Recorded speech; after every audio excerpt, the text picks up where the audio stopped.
మనమోత్సాహించెదము. ప్రభు గొప్ప మేలుల వర్షము మనపై కురిపించెనా.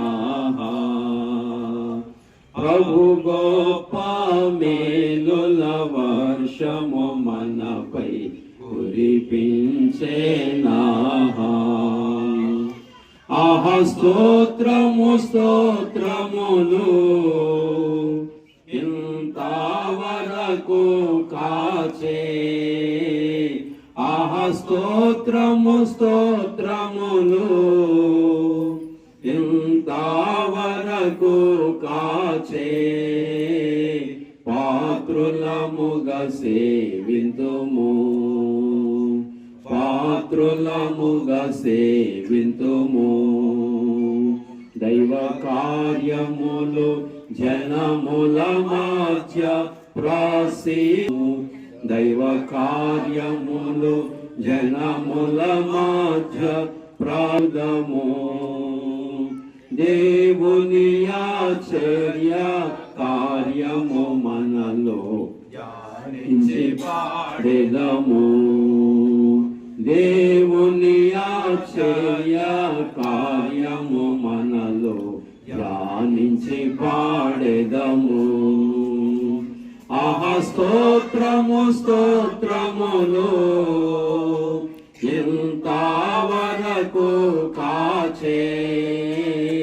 ఆహా స్తోత్రము స్తోత్రములు ఇంతవరకు కాచే. పాత్రులముగా సేవింతుము, పాత్రులముగా సేవింతుము.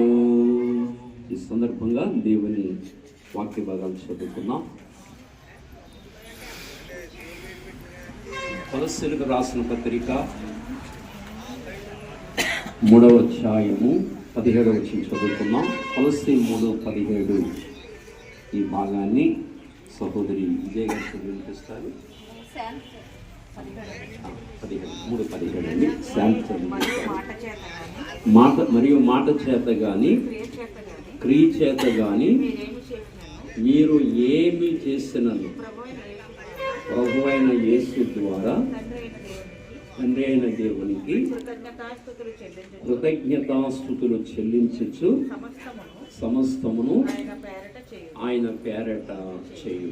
దేవుని వాక్యం ఏం సెలవిస్తుందంటే, అసలు మీరు భూమి మీద ఏ పని చేసినా, అది ఒక వివాహం కావచ్చు, ఒక గృహప్రవేశం కావచ్చు, ఒక నూతన వ్యాపారం కావచ్చు, ఒక శంకుస్థాపన కావచ్చు, భూమి మీద మీరు ఏ పని చేసినా, ఏ పని కానీ ఏ మాట కానీ, మాట చేత కానీ క్రియ చేత కానీ మీరు ఏమి చేసినను ప్రభువైన యేసు ద్వారా తండ్రి అయిన దేవునికి కృతజ్ఞతాస్తుతులు చెల్లించచ్చు.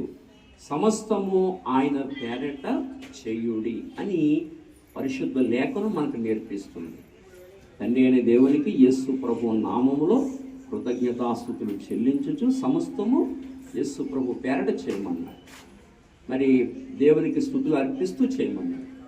మరి బాబీ అలాగుని జ్యోతి చక్కటి ఇల్లు కట్టుకోవడానికి వీరస్వామి గారు, లక్ష్మి గారు, అలాగే వారి పెద్ద కుమారుడు మరి చిన్నారావు గారు, అలాగే రేవతి, ఈ బిడ్డలందరూ కలిసి ఈ చక్కటి గృహాన్ని ఈ విధంగా కట్టుకోవడానికి, దీన్ని రీమోడల్ చేయడానికి ప్రభు వారి జీవితాల్లో కృపను చూపారు. తగిన రీతిగా ఆర్థిక సహాయాన్ని అనుగ్రహించి వీలు కలిగించి ఏదైనా ఒక పని చేయాలనుకోండి, దేవుని కృప ఉండాలి.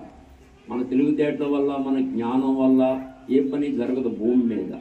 మనం ఏ పని చేయాలన్నా దేవుని యొక్క అనుగ్రహం ఉండాలి, దేవుని కృప ఉండాలి, దేవుడు ఆరోగ్యం ఇవ్వాలి, క్షేమం ఇవ్వాలి, దేవుడు భూమి మీద వీలు కలిగించాలి. ఆ పని చేయడానికి దేవుడే వీలు కలిగించాలి, దేవుడే కావాల్సిన జ్ఞానం ఇవ్వాలి, సమయాన్ని ఇవ్వాలి.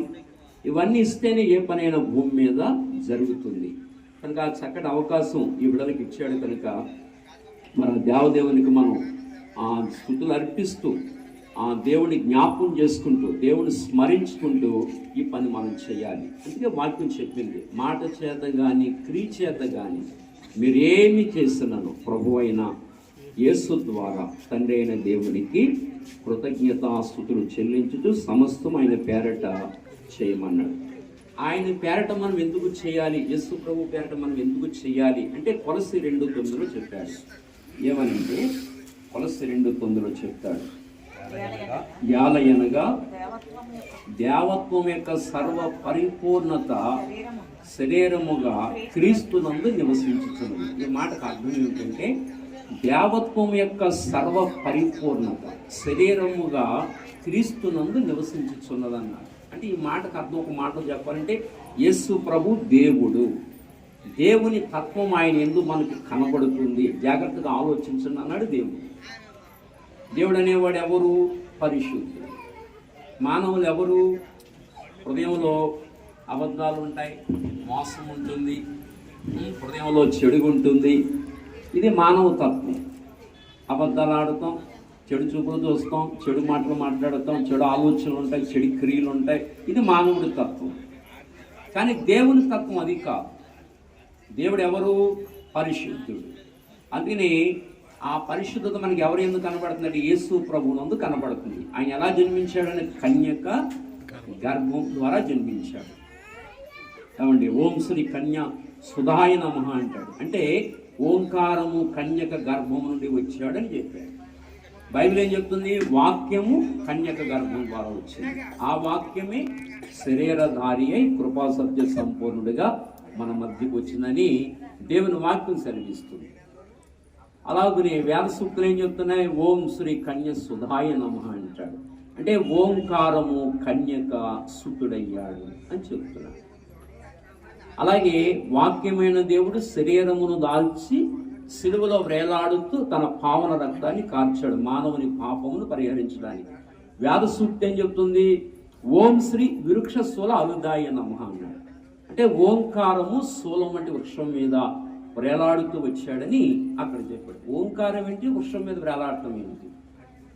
ఓంకారం ఏమిటి? వృక్షం మీద ఎలా వేలాడుతుంది అంటే ఆ మాటకు అర్థం ఏమిటంటే ఓంకారం అనగా వాక్యం అని అర్థం.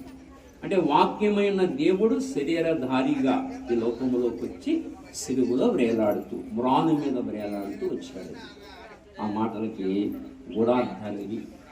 మ్రాను మీద వేలాడుతూ మన పాపములు పరిహరించడానికి ఈ లోకానికి వచ్చాడు. అందుకని ఓం శ్రీ విరుక్ష శూల అంచడానికి పరమాత్ముడు అవతారం ఎత్తి సిలువలో వేలాడుతూ తన పరిశుద్ధ రక్తం ద్వారా మన పాపములు కడిగి మనం శుద్ధీకరిస్తున్నాడు.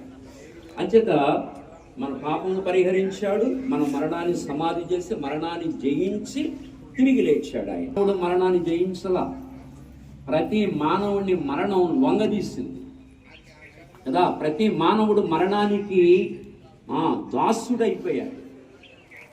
నేను వీరుణ్ణి సూర్యునన్న మహారాజులు కూడా మరణం కాడికి వచ్చేసరికి భయంకరంగా ఓడిపోయారు, చిత్తు కింద ఓడిపోయారు. దాని ముందు మరణం చాలా బలమైంది, చాలా శక్తి కలిగింది. అది భూమి మీద ఏ మనిషిని వదలదు.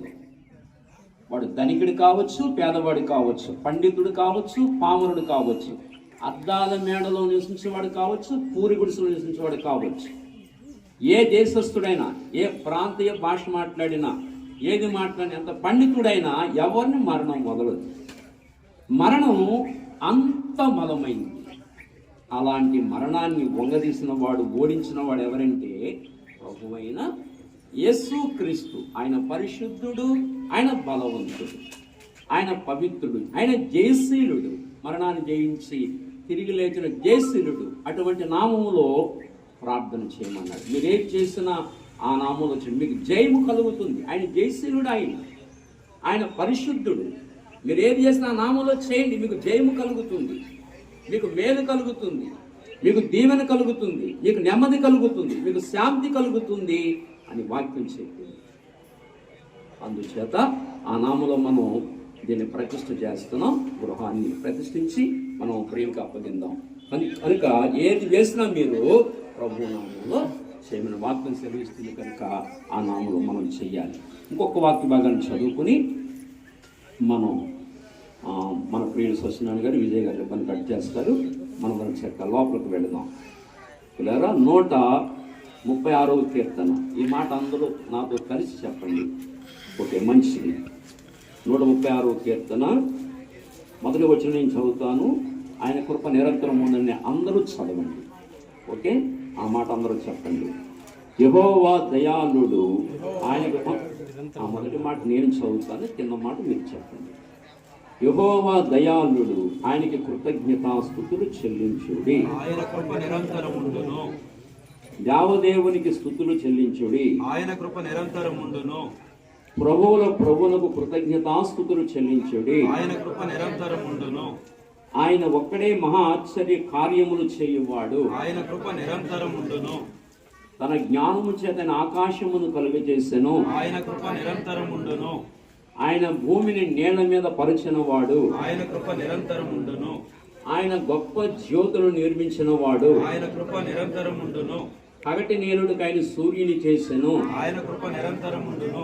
రాత్రి నీరుడికి ఆయన చంద్రుని చేసెను, చంద్రుని నక్షత్రములు చేసెను. ఆయన కృప నిరంతరముండును. మంచిది, ప్రార్థన చేసుకున్నాం. ఈ కొద్ది వాక్యాన్ని దేవుడు మన ఇప్పుడు దీవించి ఆశీర్వదించుగాక. ప్రార్థన చేసుకున్నాం. అందరూ కళ్ళు మూసుకున్నాం. పరిశుద్ధుడైన తండ్రి, మమ్మల్ని మిక్కిలిగా ప్రేమించిన మా కన్న తండ్రి, నీ బంగారు పాదములకునైనా సాగిలపడి నీకు కృతజ్ఞతాస్తుతులు చెల్లించుకుంటున్నాం. ఈ ప్రచురించిన సంతానం కొరకు వందనాలు. వారి పెద్ద కుమారుడు చిన్నారావు గారిని బట్టి, పెద్ద కోడలు రేవతి గారిని బట్టి, చిన్న కుమారులు బాబీ గారిని బట్టి, వారికి ఇచ్చిన జీవిత భాగస్వామి, వారికి ఇచ్చిన భర్త నరసింహం గారిని బట్టి, వారికి ఇచ్చిన సంతానమును బట్టి ప్రార్థిస్తున్నాం. నిర్మల జ్యోతి వారి తల్లిదండ్రులు సంతానమును బట్టి ప్రత్యేకంగా ప్రార్థిస్తున్నాం. సహాయం చేయండి. ఈ సమయంలో ఈ చక్కటి గృహాన్ని ఈ విధంగా రీమోడల్ చేసి ఈ విధంగా దీన్ని సిద్ధపరచుకోవడానికి వీరి హస్తాలను మీరు బలపరిచారు. ఆర్థిక స్తోమతను కలిగించారు. అన్ని విధాలుగా మీరు వారికి సహాయపడుతూ వచ్చారు. ఆరోగ్య క్షేమమునిచ్చి ఆర్థిక స్తోమతను కలిగించి అన్ని విధాలుగా మీరు సహాయపడి ఈ చక్కటి గృహాన్ని ఈ రీతిగా దీన్ని రీమోడల్ చేయడానికి మీరు ఇచ్చిన ఈ ధన్యత అంతటి కొరకు మీకు వందనాలు స్తోత్రాలు చెల్లించుకుంటున్నాం. మీరు చేసిన మేలు కొరకు, మీరు చేసిన ఈ మహోపకారము కొరకు వందనాలు. ఈ మేలును పురస్కరించుకుని వారు నేను గణపరచాలని మమ్మల్ని అందరినీ పిలిచి, అలాగే వారి రక్త సంబంధుల బంధుమిత్రులను పిలిచి ఈ కార్యాన్ని ఈ విధంగా నీ నామంలో జరిగిస్తూ ఉండగా ఈ యొక్క గృహాన్ని మీరు ఆశీర్వదించండి. ఈ కుటుంబాన్ని మీరు దీవించండి. ఇందులో ప్రతి గదిని మీ నూతన నిబంధన రక్తాన్ని ప్రోక్షించి నీ ప్రభావాన్ని పంపించి ప్రతి గదిని పరిశుద్ధపరిచి పవిత్రపరిచి ముందుగా మీరు ప్రవేశించి దాన్ని పరిశుద్ధపరిచి బిడ్డలకు దీవెనకరంగా చేయండి. అందులో నివసిస్తున్న ప్రియులు ఆయుర ఆరోగ్య క్షేమ ఐశ్వర్యములతో సుఖశాంతులతో నెమ్మది కలిగి సమాధానము కలిగి శాంతి కలిగి జీవించినట్లుగా మీ అనుగ్రహాన్ని మీ కరుణా కటాక్షములను వారి మీద మెండుగా ఉంచమని ఈ పాద సన్నిధిలో ప్రత్యేకంగా ప్రార్థిస్తూ కూడి వచ్చిన బంధుమిత్రుల్ని సంఘ పరిశుద్ధులను అందరినీ జ్ఞాపకం చేసుకోండి. మరి ముఖ్యంగా ఇప్పుడు మా ప్రియులు బత్తుల సత్యనారాయణ గారిని బట్టి, వారి సత్యమని మా సోదరి విజయ్ గారిని బట్టి ప్రార్థిస్తున్నాం. ఈ సమయంలో వారు రిబ్బన్ కట్ చేస్తుండగా మీరు వారిని బలపరచమని నీ పాదసంలో ప్రార్థిస్తూ మహిమ ఘనత కీర్తి ప్రభావములు నీ నామమునికి ఆరోపించుకుంటూ యేసు క్రీస్తు ప్రభు శక్తి కలిగిన ప్రభావం కలిగిన నామములో ప్రార్థించి స్తుతించి వేడుకొనుచున్నాము తండ్రి. ఆమేన్. తండ్రి ఒక సంఘాన్ని లక్ష్మిని ఇచ్చి కుటుంబం వరకు కూడా వందనాలు తండ్రి. స్వస్థాలు శాంతిని నశిలాన్ని ఇచ్చిన బిడ్డలు దీవించాలని ఆశీర్వాదంగా ఉంచేతండి. చేసే వందనాలు స్వస్థాలైనా అలాగే తండ్రి చిన్నారిని దేవతని ఇచ్చిన దేవుడిపై నీకు తోడు గురించి కనిపించడానికి ఎంతకాలం వందనాలు స్వస్థాలైనా దీన్ని జ్ఞాపం చేసుకుంటుంది. మీ ఆశీర్వాదం ఉంటే జీవించుకోండి. జ్యోతిని ఎన్నో చేసిన జతపరిచి మీ ఆశీర్వాదించండి. ఎక్కడ వెళ్ళినా వచ్చేదండి. ఎక్కడ వెళ్ళి మీ ఆశీర్వాదించి మీ కృపాస్థాలు అనుభవాలు ఇచ్చిన గృహం పెట్టాలి. మంచి గృహం ఇచ్చేదండి. అందరూ నిర్మాణాలు చేసిన బట్టి ఈ నూతన సంవత్సరం నూతన దయచేసి మంచి గృహం ప్రిపేర్ చేసుకుంటే అన్నింటిలోనూ సహాయం చేసి ఈ గృహాన్ని మీ వేగత మేము అందరం దాచి మీ అందరం కలిపి మీ ఆశీర్వాదించి పాల్గొని అందరం కలిసి నీ నామ మీద ప్రారంభించిన నీ కృపాత్ర మాకు తోడుకుంది, మా చేతిలో చేయండి, నీ ఆశీర్వాదం కుటుంబం అంతా ప్రత్యేకించండి. వైయోగంలో పిల్లలందరూ కలిసి ఉంటారు, మంచి కుటుంబం చేతండి. బిడ్డలందరూ ఆశీర్వాదం చేయండి. ఇక్కడ బెదిరించే ప్రతి ఒక్కరికి చెందాలి. బిడ్డలందరూ అమ్మాయి నుండి అబ్బాయి నుండి బిడ్డలందరూ పైన నీ ఆశీర్వాదించి ముగ్గురు బిడ్డలు తిరిగి పెద్దవాళ్ళు నీ దేవుడు పెద్ద దేవుడు తిరిగి మంచి వాళ్ళు ఉంటారు, మంచి కుటుంబంగా కట్టబడుతుంది. కుటుంబం అంతా నీ ఆశీర్వాదించేదండి. అలాగే లక్ష్మిని వేరే సంఘం ఒకసారి నీ కృపాత్రలు భద్రపరిచి నీ ఆశీర్వాదం ఇద్దరికి మంచి ఆరోగ్యం అని చిన్న బిడ్డలు పెట్టి మంగళ స్వార్థ తెలియదు. నీ న్యామరాజు నేను ప్రారంభించిన నాలో మీరు ప్రారంభించి ఈ ఇల్లంతా మంచి దైవజనులకు ఇచ్చే దైవజనుని ఆశీర్వాదంగా ఇచ్చే కుటుంబంగా ఇచ్చిన ప్రతి ఒక్కరిని గౌరవించి మంచి వాక్యంతో ఈ తృప్తిపరిచండి. మంచి వాక్యంతో దైవజనం గారి ఉండింది. మంచి వాక్యం ద్వారా మాకు తృప్తిపరిచండి. ఆ వాక్యం ద్వారా కొన్ని మంచి మాట నేర్చుకుని ఆ కుటుంబం అంతా సామాన్య అందరికీ ఇదేలుగా జీవించే కృప దయచేయని కుటుంబం అంతా ఆశీర్వాదం ఉంచాలి. మీరే సహాయం చేయాలని కృప ఆశీర్వాదాలు దయచేయమని ఈ స్నానం జరుగుతుంది.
లూకాసు సువార్త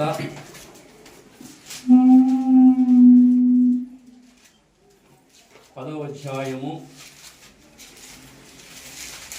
లూకాసు సువార్త 10వ అధ్యాయము 38వ వచనం చదువుకుందాం. అంతటా వారి ప్రయాణమైపోవచ్చుండగా ఆయన ఒక గ్రామంలో ప్రవేశించెను. మార్తను ఒక స్త్రీ ఆయనను తన ఇంట చేర్చుకొనెను. ఇక్కడ మార్త అనే ఒక స్త్రీ యేసు ప్రభువుని తన ఇంట చేర్చుకున్నట్లుగా మనం చూస్తున్నాం. కనుక యేసు ప్రభు వారిని మన ఇంట చేర్చుకున్నడం ద్వారా ఎన్నో మేలులు జరుగుతాయి. ఇక్కడ మార్త ఎప్పుడైతే యేసు ప్రభు తన ఇంట చేర్చుకుందో, తన సోదరుడు లాజరుకి ఇబ్బంది కలిగినప్పుడు, అక్కడ మరణించినప్పుడు యేసు ప్రభువుని చేర్చుకుంది. కనుక మార్త ఆ సోదరుని లేవదీస్తున్నట్లుగా మనం చూడగలుగుతున్నాం. కనుక యేసు ప్రభు వారిని మన ఇంట చేర్చుకుంటే మేలు జరుగుద్ది అన్నమాట అండి. ఏంటా మేలంటే, ఇల్లు అనగా మన హృదయం. ఎప్పుడైతే యేసు ప్రభువుని మన హృదయంలో చేర్చుకుంటామో, పాపముల చేత అపరాధముల చేత చనిపోయిన ఆత్మ బ్రతుకుతుంది. ఎంత గొప్ప మేలో చూడండి. యేసు ప్రభువాన్ని ఇంట చేర్చుకుంటే ఆత్మ బ్రతుకుతుంది. ఎపిస్తు 2:1 అదే చెప్పాడు, పాపముల చేత అపరాధముల చేత మీరు సచ్చిన వారై ఉండగా ఆయన మిమ్మల్ని క్రీస్తుతో కూడా బ్రతికించెను. అందుచేత యేసు ప్రభువాన్ని ఎవరైతే ఇంట్లో చేర్చుకుంటారో, ఎవరైతే హృదయంలో చేర్చుకుంటారో, వారి జీవితాలను దేవుడు సజీవులుగా మార్చి వారిని ఆశీర్వదించే దేవుడు. వారి పాపములన్నీ క్షమించి, వారి దోషములన్నీ పరిహరించి, ఆ పాపం అనే వ్యాధిని తొలగించి, ఆత్మను బ్రతికించి, వారి నిత్య మోక్షానికి చేర్చే దేవుడని ఆ సత్యాన్ని మనం ఎరిగి, మరి నూతన గృహప్రవేశ కార్యక్రమానికి వచ్చిన వారిని ఇంకెవరైనా యేసు ప్రభువుని రక్షకుడిగా ఎరగకుండా ఉంటే, ఆ రక్షకుడిగా ఆయన అంగీకరించి ధన్యులు కావాలని తెలియజేస్తూ ఇంతటి మాటలు ముగిస్తున్నాను. దయవుంచి ఈ గదిలో మనం ప్రార్థన చేసుకుందాం. హాల్లో ఈ గదిలో కలిపి మనం చిన్న మాట ప్రార్థన చేసుకుందాం.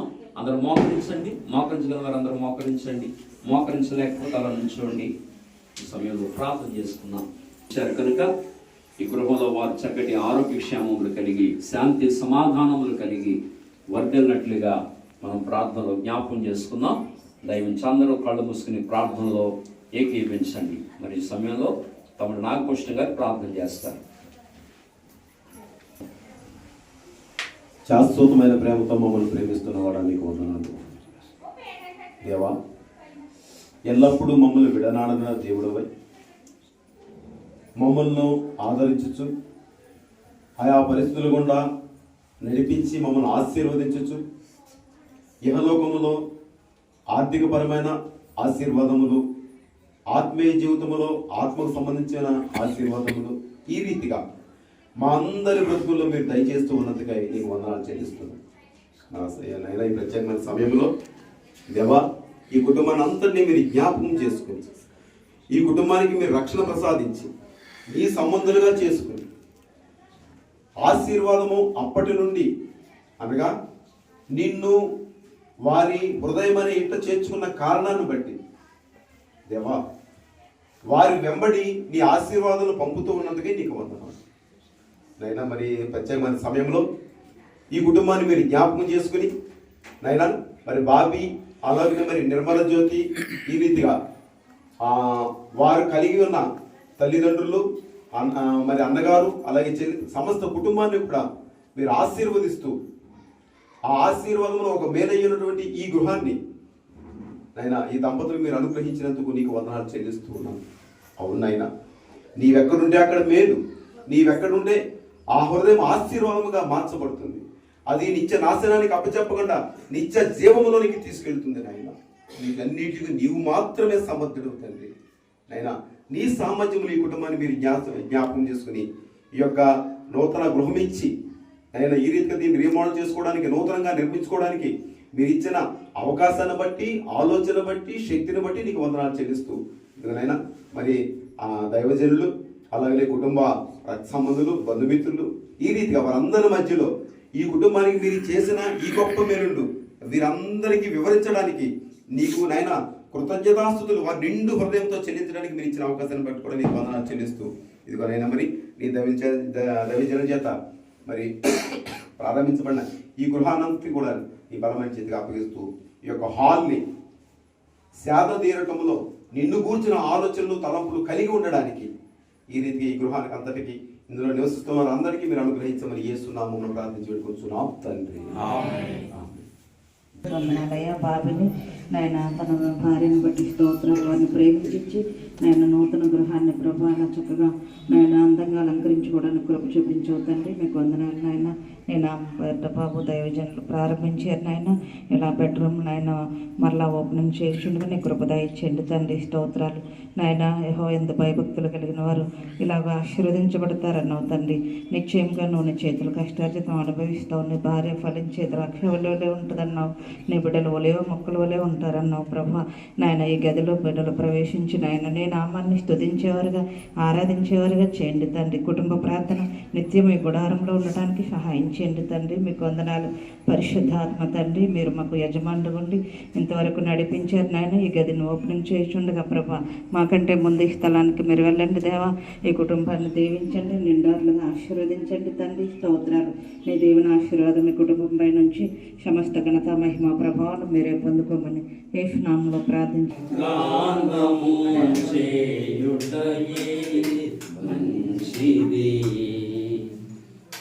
వచ్చే ఇలా వచ్చి రణంగా అధిక శక్తి సంపన్నుడు ప్రభువు గొప్పవాడును. అధిక శక్తి సంపన్నుడు జ్ఞానమునకు ఆయనే మితియులేని వాడని.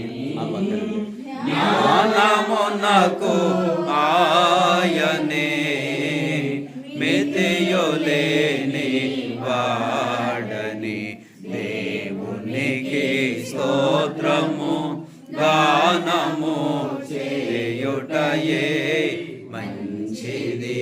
మనమందరము స్తుతి గానము చేయుటయే మంచిది. మంచిదండి.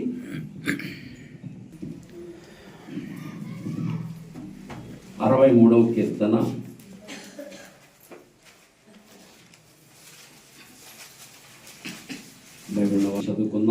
4-5 వచనం చదువుకుందాం. ప్రభువు చదివించమ్మా. నా మంచం మీద నిన్ను జ్ఞాపకము చేసు రాత్రి జాములయందు నిన్ను ధ్యానించినప్పుడు క్రొవ్వు మెదడు నాకు దొరికినట్లుగా నా ప్రాణము తృప్తి పొందుచున్నది. పెదవులతో నా నోరు నిన్ను గూర్చి గానము చేయుచున్నది. దేవుడు చక్కటి గదులు మనకిచ్చినప్పుడు, చక్కటి బిల్డింగులు, చక్కటి ఇళ్ళు, చక్కటి గదులు మనకిచ్చినప్పుడు మనం చేయవలసిన పని ఏంటో వాక్యం మనకు నేర్పిస్తుంది. ఏమి నేర్పిస్తుందంటే, దావీదు రాత్రి జామునందు తన మంచం మీద, అంటే తన గదిలోనికి వెళ్ళి తన మంచం మీద పడుకున్నప్పుడు రాత్రి జామునందు ఏం చేసేవాడంటే దేవుని గురించి ధ్యానం చేసేవాడు, దేవుని గురించి ఆలోచించేవాడు. ఆ మంచం మీద పడుకొని ఆయన ఆలోచన, ఆయన తలంపులు ఎప్పుడు కూడా దేవుని మీద ఉండేవి. అలా ఎప్పుడైతే ఆలోచించాడో అతనికి దేవుని గురించిన జ్ఞానము దొరికేది. ఎలా దొరికేదంటే, దేవుని గురించి జ్ఞానము అతనికి దొరికినప్పుడు అతని హృదయం ఎలా తృప్తి పొందేదంటే, క్రొవ్వు మెదడు మనం తిన్నప్పుడు, క్రొవ్వు మెదడు అంటే చూడండి అక్కడ చక్కటి మాట, క్రొవ్వు మెదడు నాకు దొరికినట్లుగా నా ప్రాణము తృప్తి పొందుచున్నది. అంటే మనం క్రొవ్వు మెదడంటే చూడండి, చేప తలకాయ తింటాం కదా, చేప ముక్కల కన్నా చేప తలకాయ బాగుంటుంది కదండి, అవును కదా. అలాగే మాంసం కన్నా తలకాయ మాంసం బాగుంటుంది. అంటే మాంసం తింటేనే తృప్తికరంగా ఉంటుంది, తలకాయ మాంసం తింటే ఇంకా తృప్తికరంగా ఉంటుంది, అవును కదా.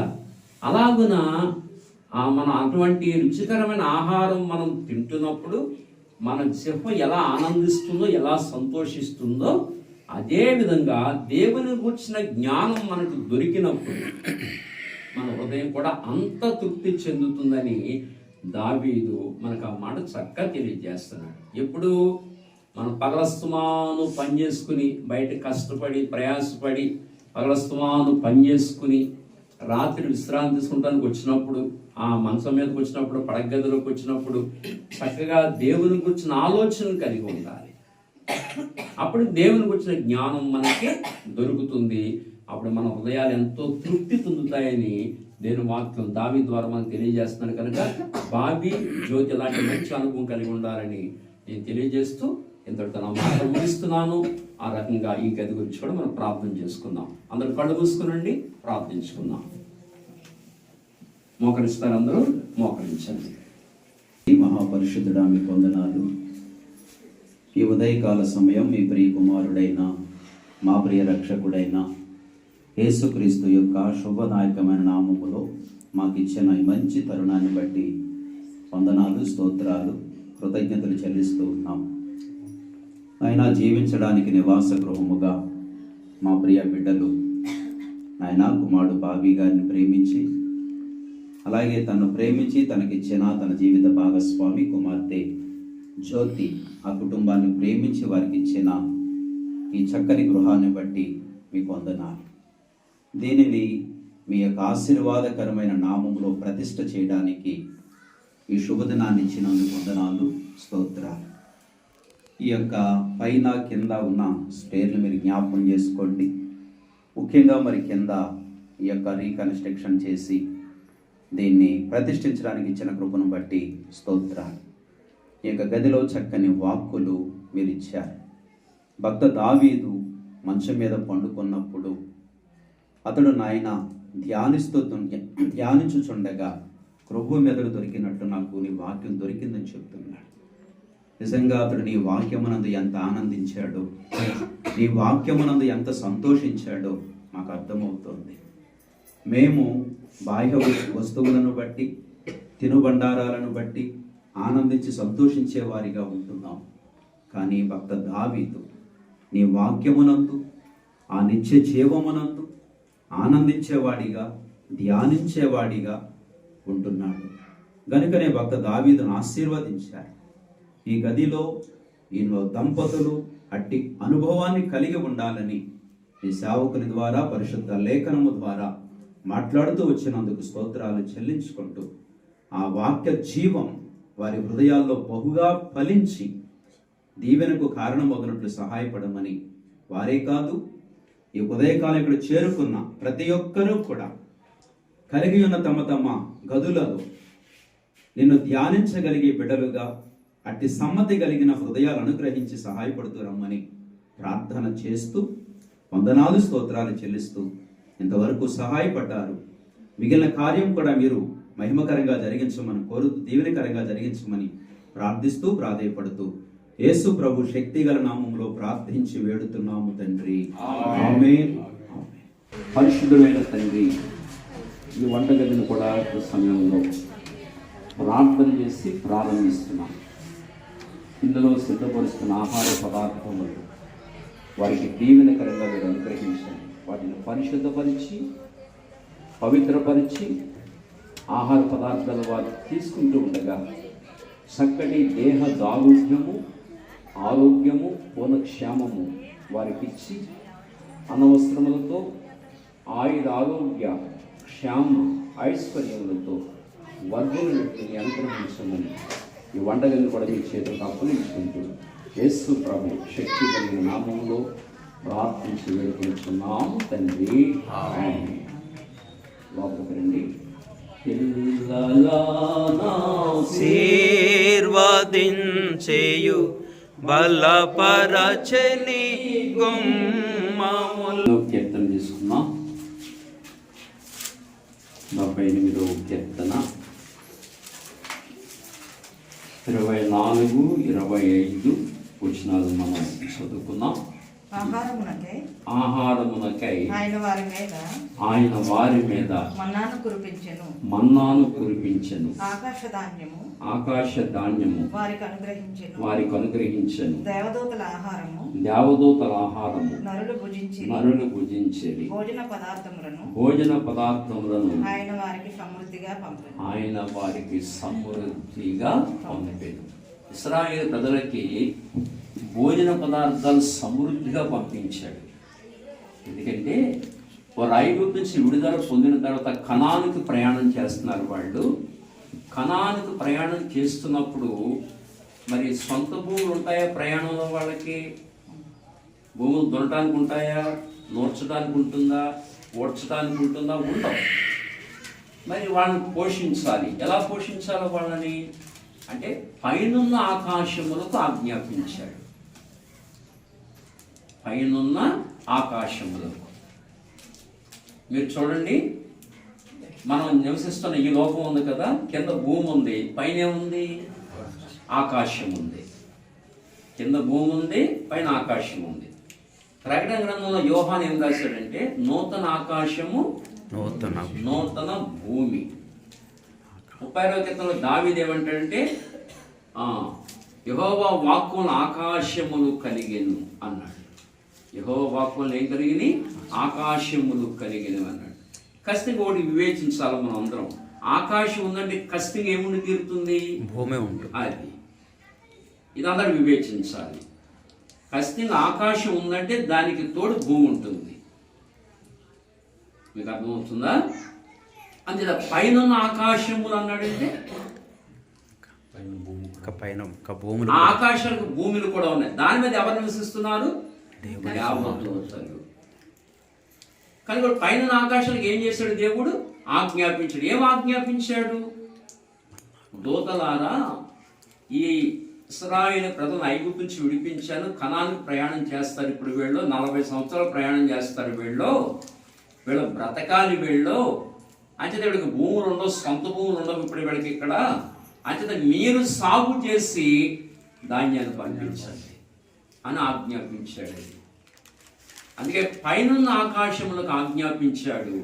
అందుకని ఆకాశ ధాన్యం వారి మీద సమృద్ధిగా దేవుడు కుమ్మరించాడు. ఆకాశ ధాన్యం అది ఎలా ఉంటుందంటే కొత్తిమీర గింజల వలె ఉంటుంది. దానికి ఏం పేరు పెట్టారంటే మన్నా. అది ఎక్కడ సాగు చేయబడిందంటే ఆకాశంలో. అది అంటే పైన ఆకాశములకు ఆజ్ఞాపించాడు. ఇక్కడ ధాన్యాన్ని ఏమంటాం మనం? భూలోక ధాన్యం. చెప్పాలి.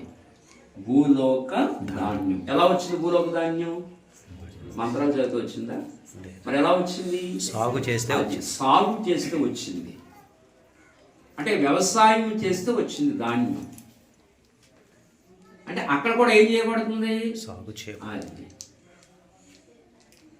పైన ఆకాశములకు ఆజ్ఞాపించాడు. వింటున్నారా? మన్నాను అందుకే కురిపించాడు. కనుక ఆహార పదార్థాలు సమృద్ధిగా పంపించాడు. కనుక ఈ సమయంలో దేవుని సేవకులుగా మిమ్మల్ని ఆశీర్వదించేది ఏంటంటే, మేము దేవుని సేవకులుగా బాబీ జ్యోతి, అలాగే వీరాస్వామి గారు, లక్ష్మి గారు, చిన్నారావు, అలాగే రేవతి, ఈ బిడ్డలందరికీ దేవుడు ఆహార పదార్థాలు సమృద్ధిగా పంపించాలని మా ప్రార్థన. అర్థమవుతుందా? అలాగే ఈ యొక్క వంటగదిలో సిద్ధపడుతున్న ఆహార పదార్థాలు ఎప్పుడు కూడా మీకు సమృద్ధిగా దేవుడిచ్చి మిమ్మల్ని ఆశీర్వదించాలని మా ప్రార్థన. అట్టి కృప దేవుడు మీకును మీ కుటుంబాలకును అనుగ్రహించునుగాక. ఆమేన్. ప్రార్థన చేసుకుందాం. ఈ వంటగది వరకు పాస్టర్ వారు ప్రార్థన చేస్తారు. ప్రార్థించుకుందాం. పరిశుద్ధుడైన మా దేవ, మహోన్నతుడైన మా తండ్రి, మీ ఘనమైన నామాన్ని బట్టి మీకు వందనాలు, స్తోత్రాలు చెల్లించుకుంటున్నాం ప్రభావ. ఈ యొక్క సమయంలో తండ్రి, ఈ యొక్క నూతన గృహ ప్రతిష్టను చేయడానికి మీరు చూపిన కృపను బట్టి, ప్రేమను బట్టి మీకు వందనాలు, స్తోత్రాలు ప్రభావ. అలాగే మా సహోదరులైన వీరస్వామి గారిని బట్టి, అలాగే లక్ష్మి గారిని బట్టి మీకు వందనాలు, స్తోత్రాలు తండ్రి. వారికి ఇచ్చిన గర్భఫలాలు, ఇద్దరు కుమారులను బట్టి, కుమార్తెను బట్టి, నాయన కోడలను బట్టి, నాయన తండ్రి మనల్ని బట్టి మీకు వందనాలు, స్తోత్రాలు చెల్లించుకుంటున్నాం ప్రభావ. నాయన తండ్రి యొక్క కార్యములైన ఘనమైన నీ నామంలో జరగటానికి మీరు సహాయపడుతున్న విధానం కొరకు వందనాలు తండ్రి.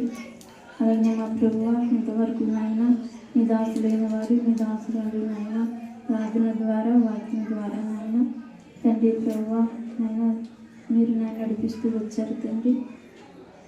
నాయన ప్రభువ, కొలస్సీ 3:17 మీరు చదివించిన రీతిగా మీరు మాటల చేత కానీ, క్రియ చేత కానీ మీరు ఏం చేసిన ప్రభువు యేసుక్రీస్తు ద్వారా తండ్రి అయిన దేవునికి కృతజ్ఞతాస్తుతులను చెల్లించమన్నా ప్రభువ.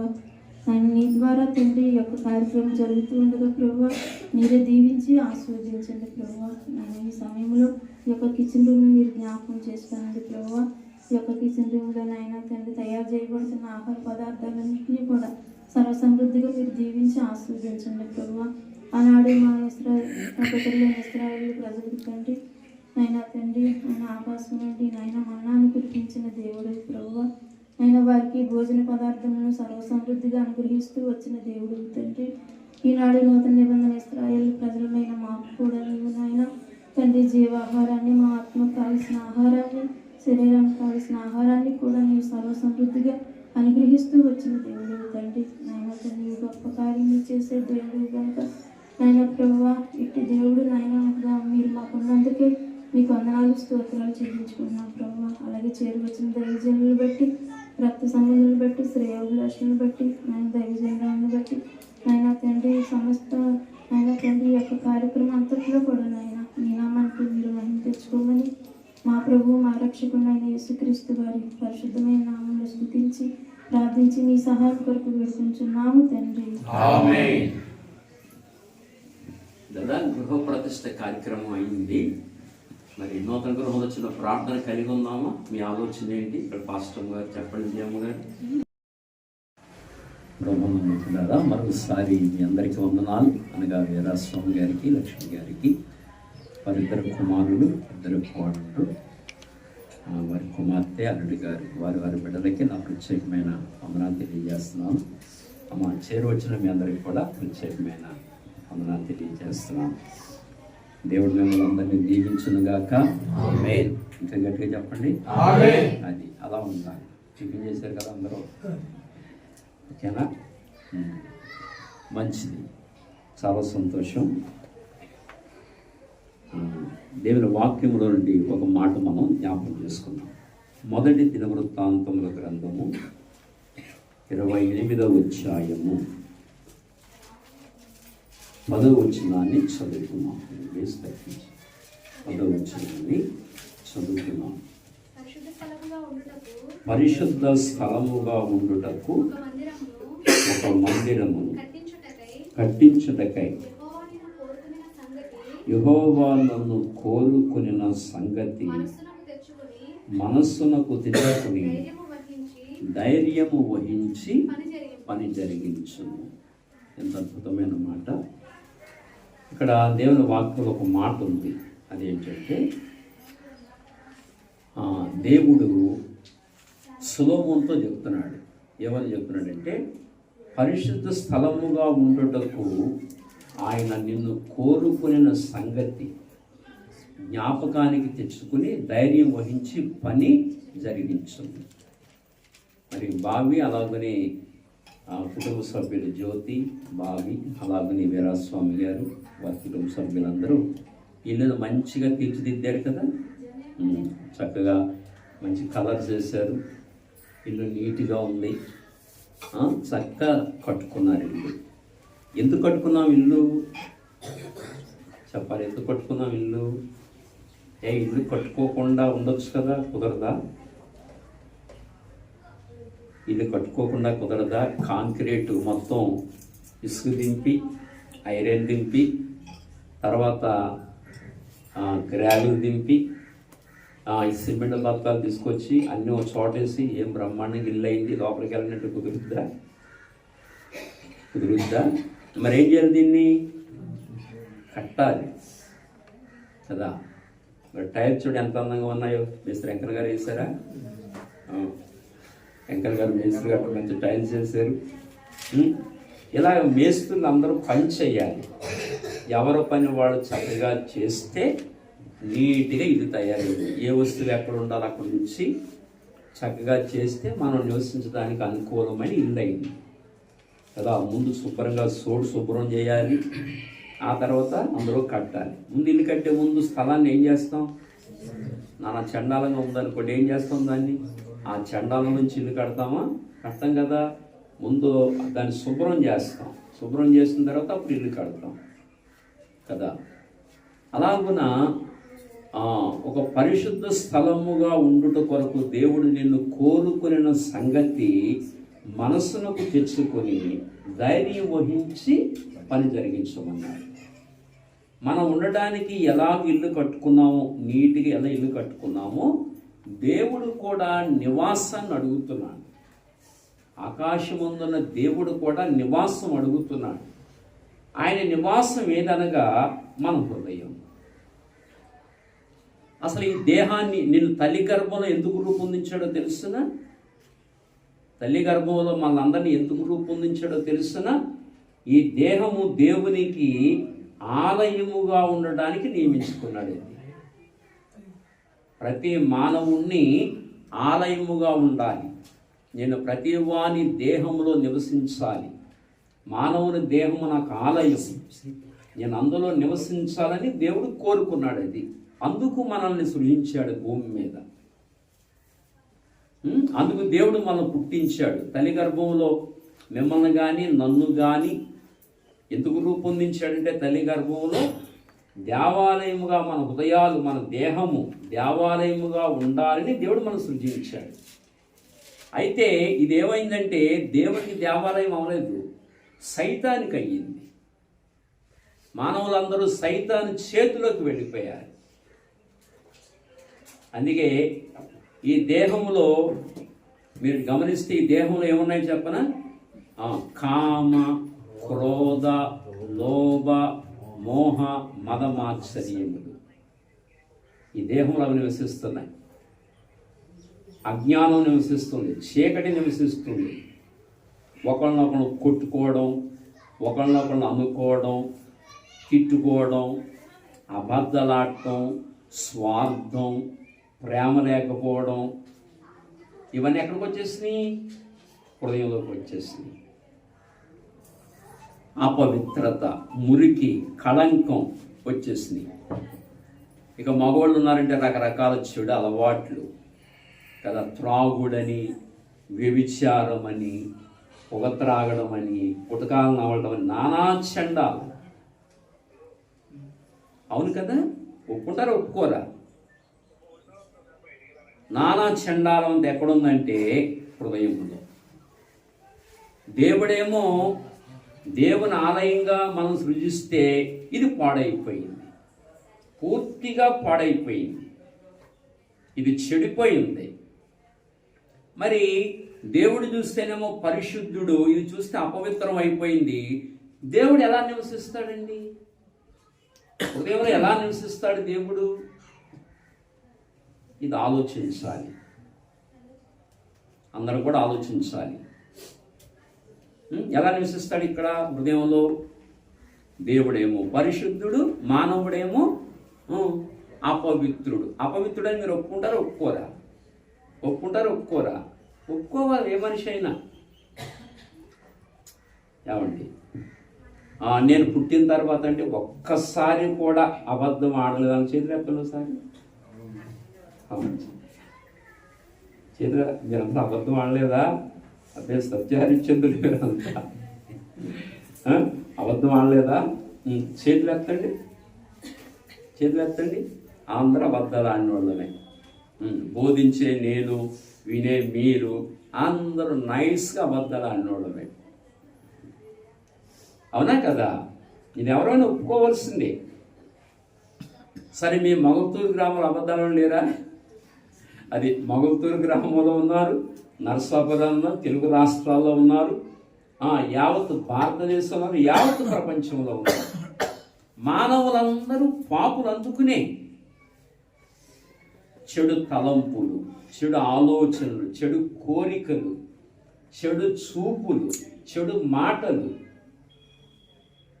ఇలా మానవుడు అపవిత్రుడైపోయాడు. కనుక అపవిత్రుడైన మానవుణ్ణి దేవుడు కోరుకున్నాడు. అది కోరుకున్నాడు మనిషిని.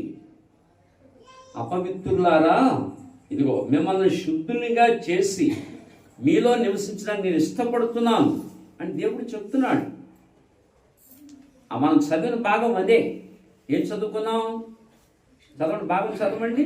పరిశుద్ధ స్థలముగా, అదిగో పరిశుద్ధ స్థలముగా ఉండుట కొరకు ఒక మందిరమును కట్టించుటకై. సరే, పరిశుద్ధ స్థలముగా ఉండుటకు ఒక మందిరమును కట్టి. మందిరం అంటే ఏది? మన దేహమే మందిరం, మన హృదయమే దేవుని ఆలయం. ఒక పరిశుద్ధ స్థలముగా ఉండుటకై యెహోవా నిన్ను కోరుకునే సంగతి మనస్సునకు తెచ్చుకొని ధైర్యము వహించి పని జరిగించము. ఇల్లు కట్టేటప్పుడు అప్పుడు భయం వేసిందా బాబీ? వేసిందా భయం? ఎందుకు భయం? డబ్బు లేదేని, డబ్బు సరిపోదేమో అని భయం వేస్తుంది కదా. అప్పుడు ఏం కావాలి? ధైర్యం కావాలి. అలాగే ఈ హృదయం అనే దేవాలయాన్ని కట్టడానికి కూడా మనకు ధైర్యం ఉండాలి. ఏముండాలి? ధైర్యం ఉండాలి. ఏంటి ధైర్యం అంటే, ఈ లోకము నీతి మారిన లోకం. ఇది చెడిపోయిన లోకం. నా మాట వినాలి. ఈ లోకం ఎలాంటిది? చెడిపోయిన లోకం. చెడిపోయిన లోకంలోకి పరిశుద్ధుడు దిగొచ్చాడు యేసు ప్రభు. ఆయన బ్రతకనిచ్చారా? ఏం చేశారు? ఆయన్ని సిలువేసి చంపేశారు. లోకసాంతి మీకు తెలుసా? యథార్థవాది కూర్చేయండి డాష్. యథార్థవాది లోక విరోధి. లోకానికి విరోధం అయిపోతాడు. లోకమంతా చీకటి, యేసు ప్రభు వెలుగు. వెలుక్కి చీకటికి పడలేదు. అలాగే మేము కూడా విశ్వబ్రాహ్మణ కుటుంబం నుంచి ప్రభుని నమ్ముకున్నాం. విశ్వబ్రాహ్మణ కుటుంబం నుంచి వచ్చాం. మేము కూడా మొదటి దినాల్లో, ప్రభు నమ్ముకున్న మొదటి దినాల్లో మా బంధువులందరూ మమ్మల్ని చాలా ఎగతాళి చేసేవారు, ఎద్దేవా చేసేవారు. మాకు రకరకాల పేర్లు పెట్టి ఎగతాళి చేసేవారు మమ్మల్ని.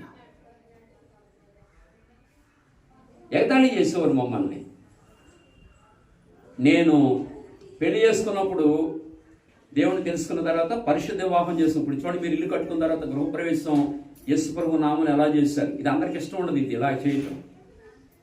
మన బంధువులకు చాలా మందికి ఇష్టం ఉండదు. మీకు తెలిసిన చాలా మందికి ఇష్టం ఉండదు. దేవుని కార్యం చాలా మందికి ఇష్టం ఉండదు.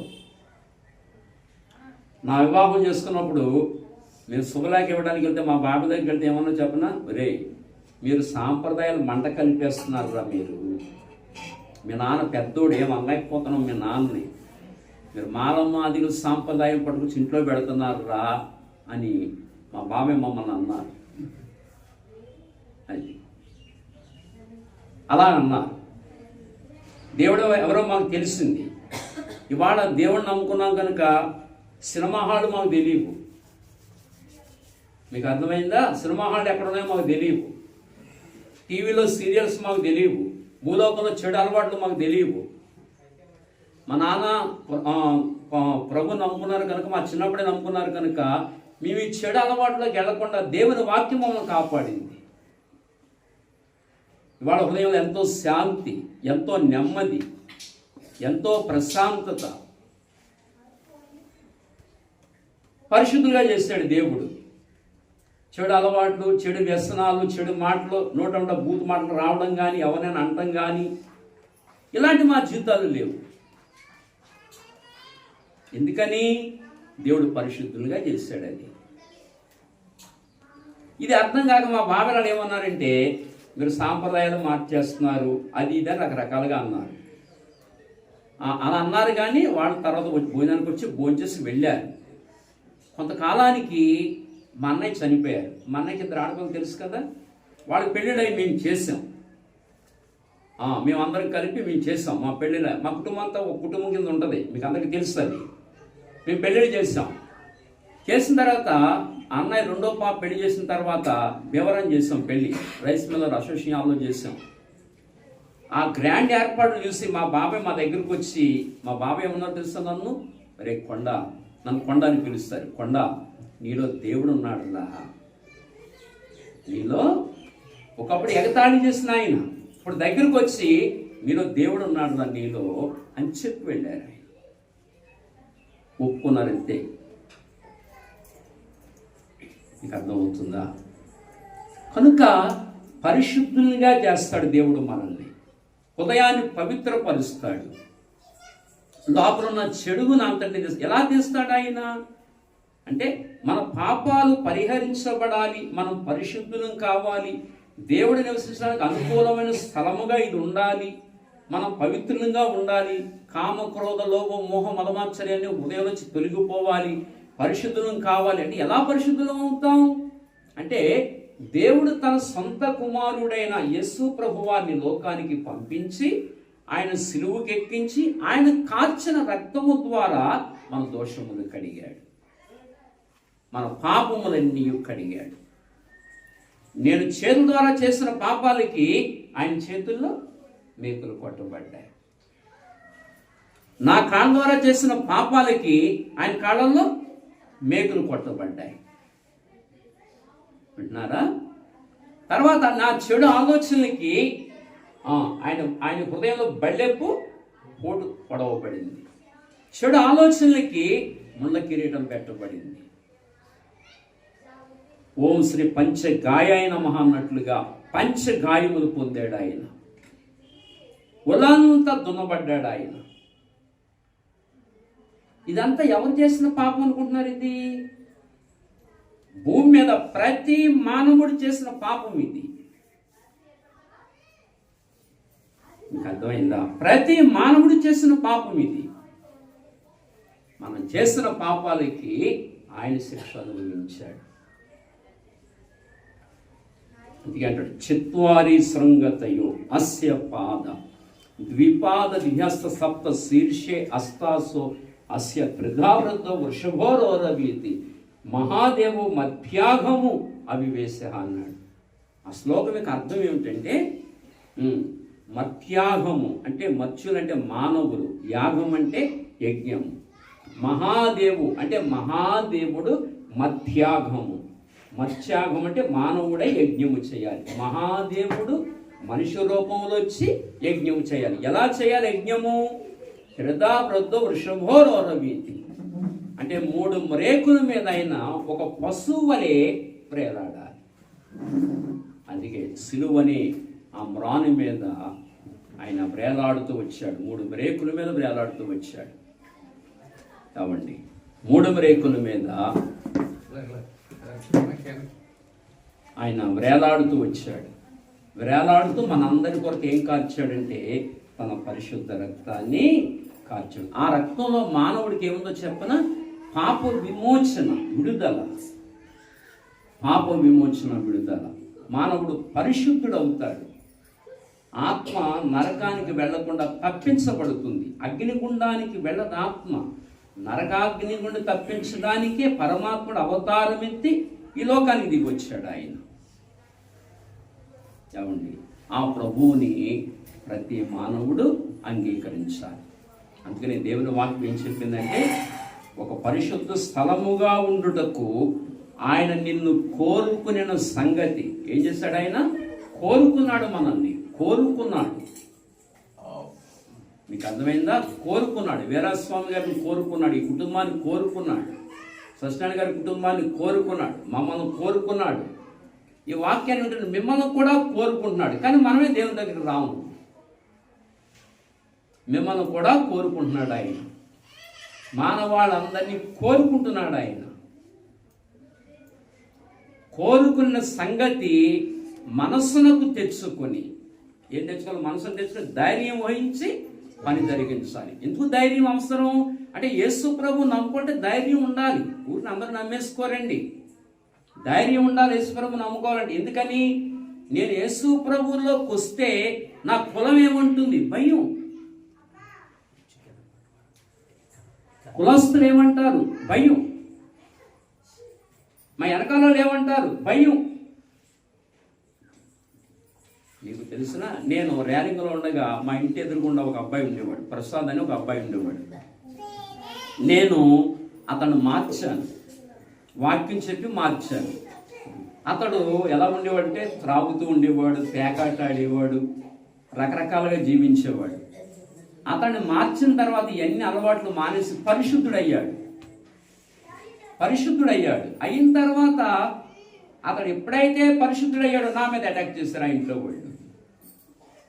అతను పేకాట అన్నప్పుడు ఏమల్లా, చెడు అలవాట్లతో వెళ్ళినప్పుడు ఏమల్లా. నేను ఎప్పుడైతే ఆ వ్యక్తిని పరిశుద్ధుడు చేశానో నా మీద అటాక్ చేశారు వాడు. అంటే లోకం ఎలాంటిదంటే, పరిశుద్ధుడైతే ఒప్పుకోదు. వాడు తాగినా పర్వాలేదు, వాడు చెడిపోయినా పర్వాలేదు, వాడు తాగి చెడిపోయినా పర్వాలా, వాడు ఆరోగ్యం పాడు చేసుకున్నా పర్వాలా, కానీ దేవుని నమ్ముకోకూడదు. అలాంటి చెడిపోయిన లోకం ఇది. తాను చెడిపోతే మనం కూడా చెడిపేస్తాం. అలాంటి లోకం ఇది. ఇలాంటి లోకంలో పరిశుద్ధుడి దగ్గర రావాలంటే ధైర్యం ఉండాలి.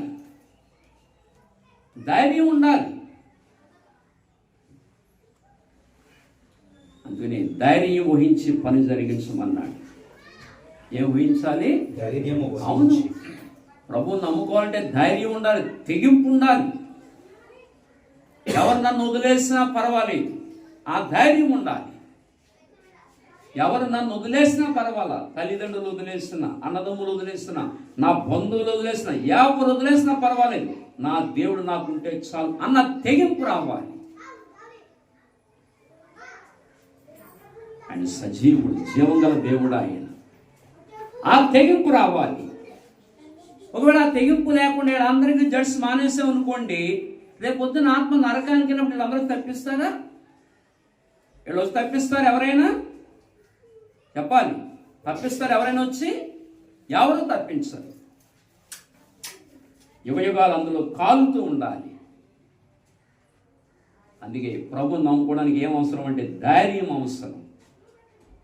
ధైర్యం లేని ఎవరు ప్రభులోకి రాలేదు. సమాజానికి జడిసే పిరికోళ్ళు, బంధువులు జడిసే పిరికోళ్ళు, లోకానికి జడిసే పిరికోళ్ళు లోకంలో ఎక్కువ ఉన్నాయి.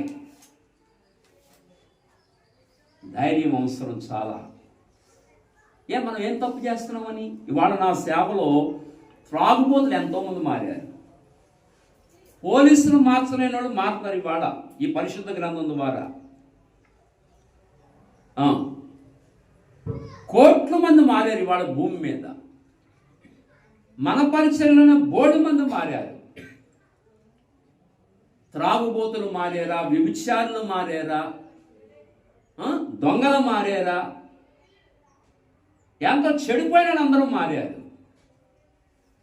అయితే మనం ఏం తప్పు చేస్తున్నాం చెప్పాలి? ఏం తప్పు చేస్తున్నాం? మనం సమాజాన్ని బాగు చేస్తున్నామా పాడు చేస్తున్నామా?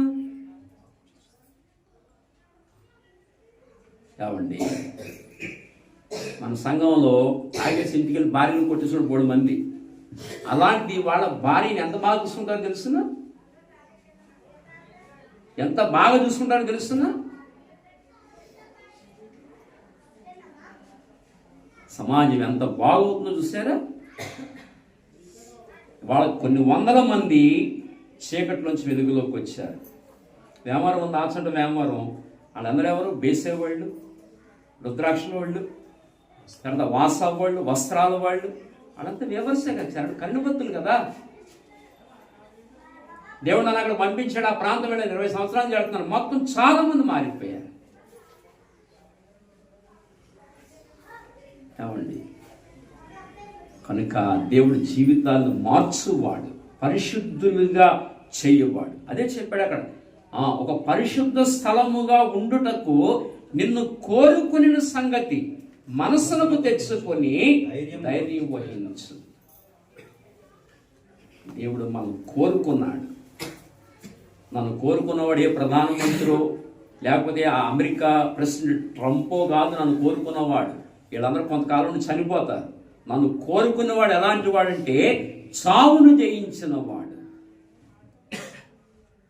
నన్ను కోరుకున్న వాడికి మరణము లేదు. నన్ను కోరుకున్నవాడు నా మరణాన్ని ఆయన అనుభవించి నాకు మరణాన్ని కొట్టివేసిన వాడు. నా మరణాన్ని కొట్టివేసి నాకు నిత్య జీవాన్ని ఇచ్చిన వాడు. నేను యుగయుగాలు బ్రతకాలని కోరుకున్నాడు ఆయన.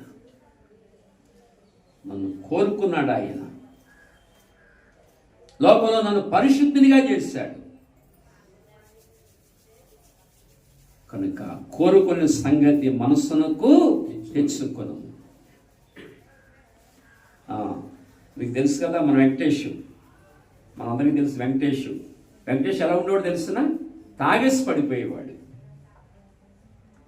అంతలా ఉండేవాడు, చాలా భయంకరంగా. ఆ ముందు వివాహం చేశారు. అప్పుడు అంజుడిగా ఉన్నాడు, దేవుడు తెలియదు. అప్పుడు ఆ భార్య భర్తల మధ్య గొడవలు. చివరికి భార్య విడిచిపెట్టి వెళ్ళిపోయింది. ఒక్కడే బ్రతుకుతున్నాడు. ఆ టైంలో తమ్ముడు భూషణం తీసుకొచ్చి మా రావణమయ్యలో పెట్టాడు. తమ్ముడు దగ్గర పనిచేసేవాడు.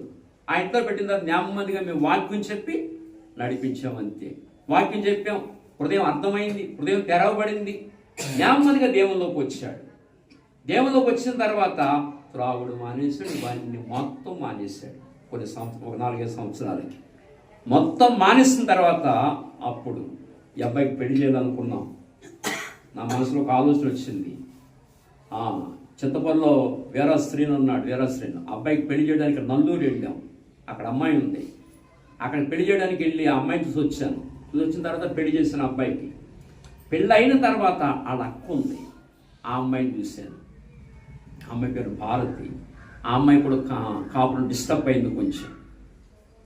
ఆ అమ్మాయి కూడా విడాకులు తీసుకుని ఉంది. ఆ అమ్మాయి అప్పుడు చూశాను, ఓహో ఈ భారతి మన వెంకటేష్కి అయితే బాగుంటుంది అనుకున్నాను. ఓ రోజున వెళ్ళి మాట్లాడాను. మా ఇంటి దగ్గర మంచి కుర్రోడు ఉన్నాడండి, వివాహం చేద్దామని చెప్పాను. అలా ఇంక చాలా సంతోషించాను.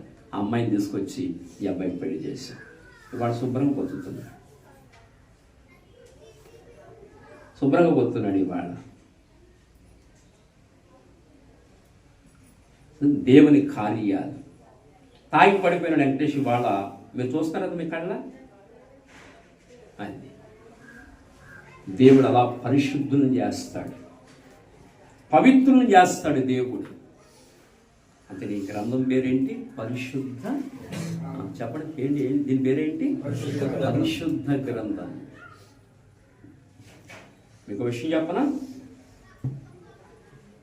మామూలు బైబిల్ ఉంది, ఆ బైబిల్ లేదా? ఆ బైబిల్ ఇది ఒరిజినల్ స్ట్రక్చర్. ఇది original structure. Bible original structure ఇది. పూర్వం వచ్చే స్ట్రక్చర్. ఈ మధ్య లేటెస్ట్గా ఎలా చేస్తున్నారు కానీ ఇది స్ట్రక్చర్ అసలు. ఇది ప్రపంచవ్యాప్త గ్రంథం. ఇది మన వేదాలు భారతదేశంలోనే ఉంటాయి. ఋగ్వేదము, చతుర్వేదము, సామవేదము, అధర్వణ వేదము మన భారతదేశానికి పరిమితి. ఇది అలా కాదు, ప్రపంచ ప్రఖ్యాతి గ్రాంచిన గ్రంథం. దేవుని గ్రంథం ఇది. ఇంత గొప్ప గ్రంథానికి అట్ట నల్లగా ఉంటుంది. ఈ అంచులున్నాయి చూసారా, ఇది ఎరుపు. బైబిల్ ఓపెన్ చేస్తే తెలుపు. దీని అర్థం ఏంటో తెలుసునా? దీని అర్థం మొట్టమొదట మానవుడి బ్రతికి నల్లగా ఉంది. ఇలాగ హృదయం నల్లగా ఉంది అంటే మానవుడు పాపి అని అర్థం, మానవుడు అపవిత్రుడు అని అర్థం, మానవుడు చెడిపోయిన వాడు అని అర్థం,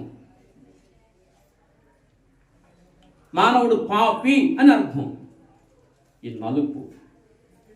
ఇప్పుడు అలాంటి పాపి అయిన వ్యక్తి యేసు ప్రభు రక్తాన్ని ఆశ్రయిస్తే, పరిశుద్ధుని రక్తాన్ని ఆశ్రయిస్తే ఇలాగున పవిత్రుడవుతాడు, ఇలా పరిశుద్ధుడవుతాడు.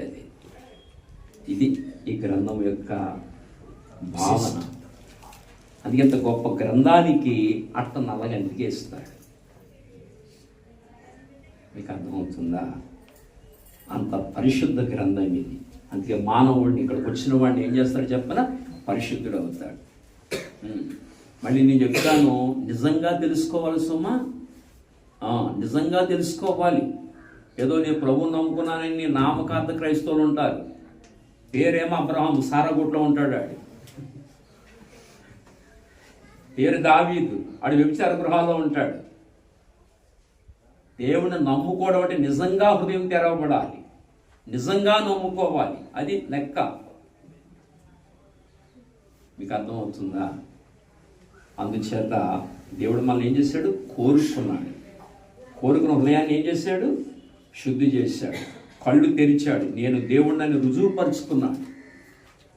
ఒకప్పుడు మనం ఎక్కడ పడితే అక్కడ సాగిలు పడ్డాం, ఆ చెట్టుకి సాగిలు పడ్డాం, ఆ పురుక్కి సాగిలు పడ్డాం, ఆ చెట్టుకి ఆ పురుక్కి.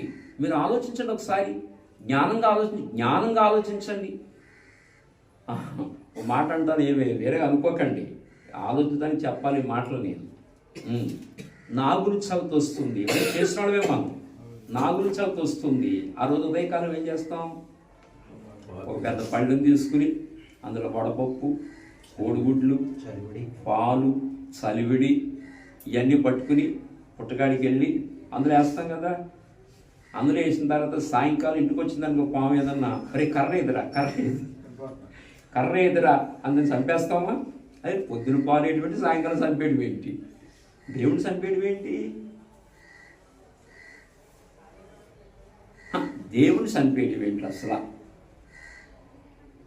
ఆలోచన ఉండాలి కదా,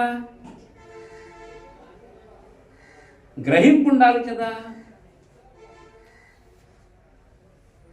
ఆలోచించాలి, ఆలోచన రావాలి. ఆలోచన లేకుండా ఎలాగున్నా ఎవరిని? అందుచేత దేవుడు అనే వాడికి చావు లేదు. దేవుడు మనం చంపడం, దేవుడు బ్రతికించువాడు. మనల్ని చంపేవాడు దేవుడు కాదు, బ్రతికించువాడు దేవుడు. మనం బ్రతికించేవాడు ఆయన. అందుకే మనం కోరుకున్నాడు ఆయన. చెప్పండి, ఏం చేశాడు ఆయన? ఎందుకు కోరుకున్నాడు? ఒక పరిశుద్ధ స్థలముగా ఉండడానికి, అంటే మనలో నివసించడానికి దేవుడు కోరుకున్నాడు. అది మొదటి విషయం. రెండో విషయం ఏదనగా 1 కొరింథీ 1:9. 1 కొరింథీ 1:9. రెండో విషయం జ్ఞాపకం చేస్తాను. మన ప్రభువైన యేసుక్రీస్తు అను తన కుమారుని సహవాసానికి, అదిగో మిమ్మల్ని పిలిచిన దేవుడు. రెండో విషయం చెప్పండి, ఎందుకు ఏర్పరచుకున్నాడంటే, మనల్ని ఎందుకు కోరుకున్నాడంటే తన కుమారునితో సహవాసం చేయడానికి కోరుకున్నాడు. ఎవరితో సహవాసం చేయడానికి? తన కుమారునితో సహవాసం చేయడానికి. ఎర్రబాబు, మీకు పెళ్లి చేశారా? అది నీ పేరేంట్రా తల్లి? దేవి. దేవిని కోరుకున్నావు కదా. ఎందుకు కోరుకున్నావు? దేవిని ఎందుకు కోరుకున్నావు అంటే 100 ఏళ్ళు తనతో ఉండటానికి. మీకు అర్థమైందా? మా పాస్టర్గా నేను కోరుకున్నాను. ఎందుకు? 100 ఏళ్ళు నాతో జీవించడానికి కదా. జ్యోతికి బాబీకి ఇచ్చాం. ఎందుకు? నూరేళ్ళు తనతో ఉండడానికి. మాకు కౌరు చెప్పడానికి వచ్చింది. అంకులు మా ఇల్లు అంటుంది.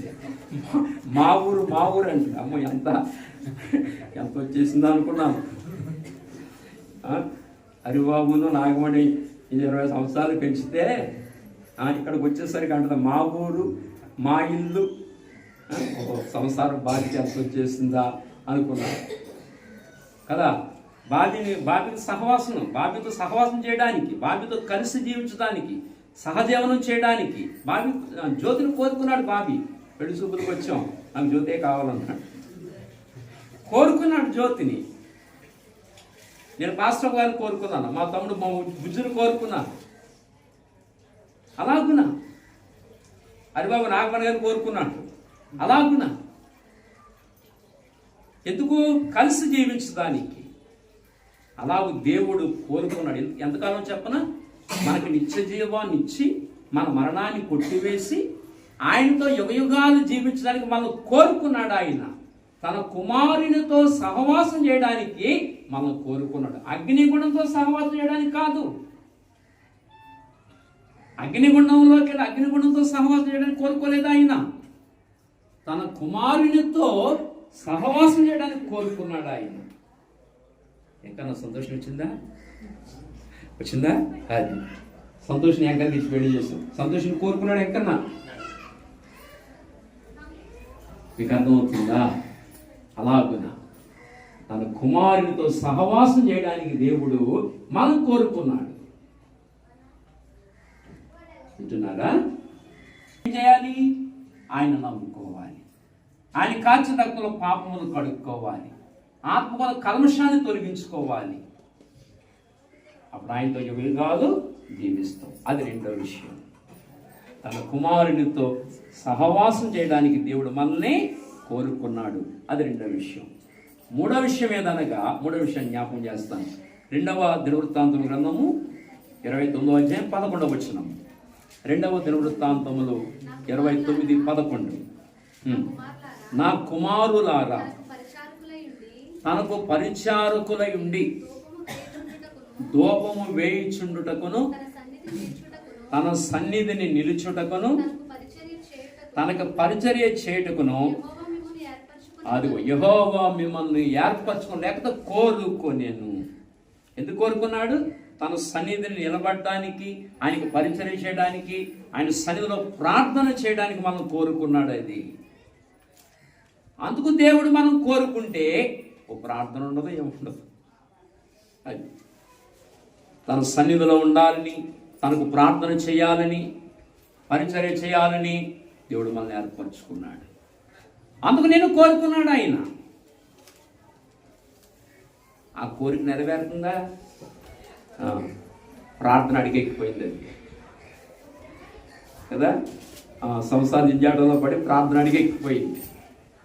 ప్రార్థన లేదు, ఆయనతో సహవాసం లేదు, వాక్య ధ్యానం లేదు.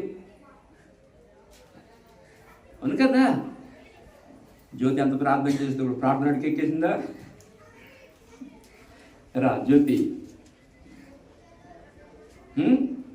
ప్రార్థన ఉండాలి, మంచి ప్రార్థన చేయాలి. నశించిపోతున్న అనేకుల కొరకు ప్రార్థించాలి.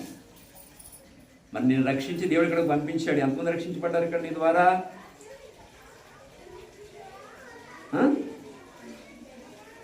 వాళ్ళ మందికి వాక్యం చెప్పాలి. సత్యం వారికి తెలియదు, సత్యంలోకి నడిపించాలి.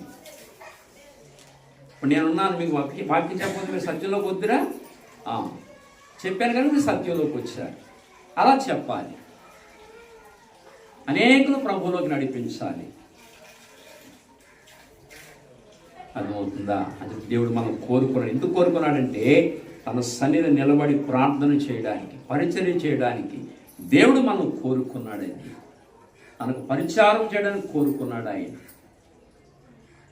లోకంలో వేరుపరిచాడు మనల్ని, ప్రత్యేకపరిచాడు మనల్ని. దేవుడు మనం కోరుకున్నాడు కనుక అదేనా విషయం. అది మూడో విషయం. ఇంకొక చిన్న విషయం చెప్పి ముగించేస్తాను. దయవుంచి హెబ్రీ రాసిన పత్రిక 5వ అధ్యాయం 4వ వచనం. ఒక చిన్న మాట చూడండి. హెబ్రీ 5:4.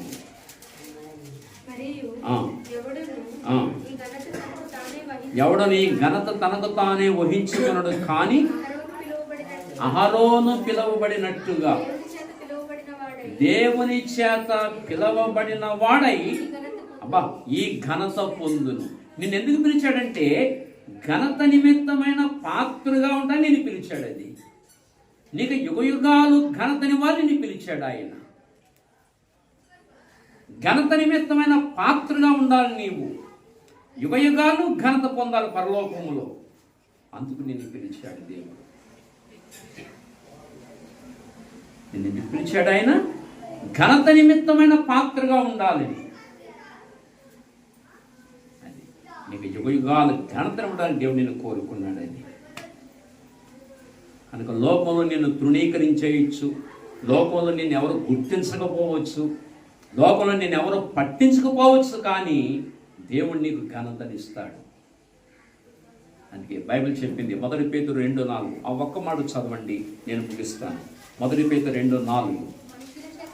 మనుషుల చేత విసర్జించబడినను అదిగో దేవుని దృష్టికి ఏర్పరచబడిన వాడు యేసయ్య.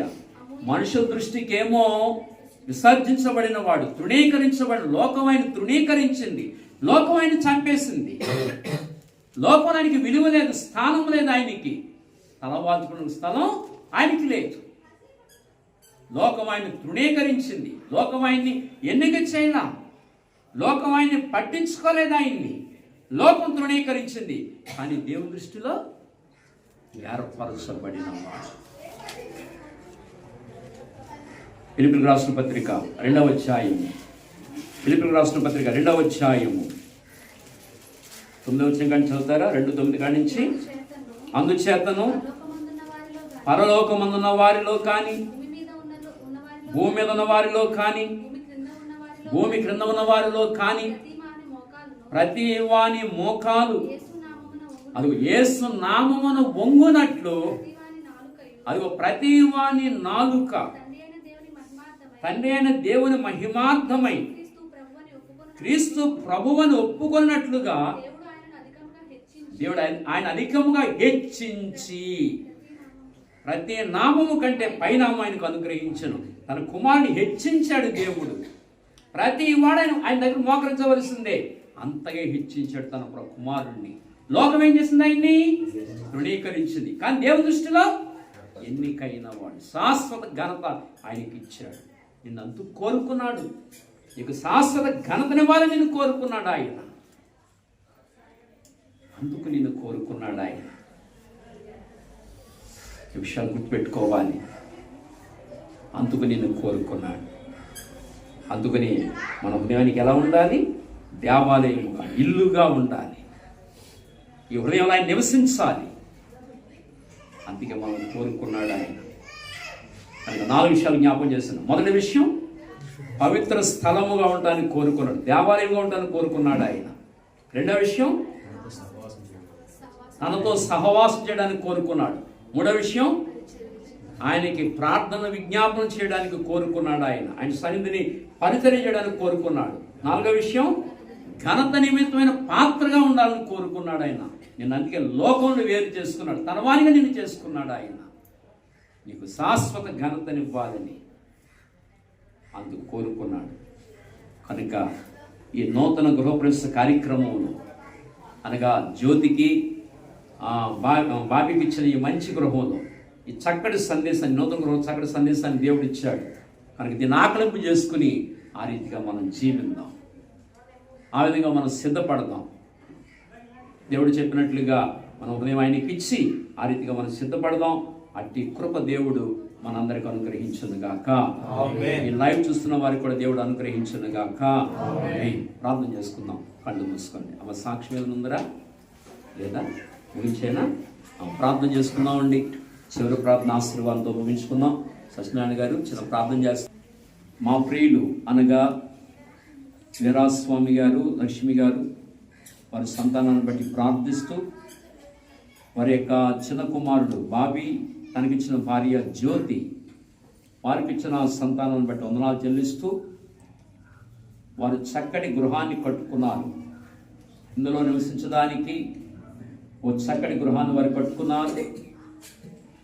ఈ గృహంలో నివసించడానికి ఈ గృహాన్ని కోరుకుని ఎలా కట్టుకున్నారో అలాగే మీరు మాలో నివసించడానికి మమ్మల్ని కోరుకున్న దేవుడవుగా నిన్ను నీవు ప్రత్యక్షపరుచుకున్నందుకు వందనాలు.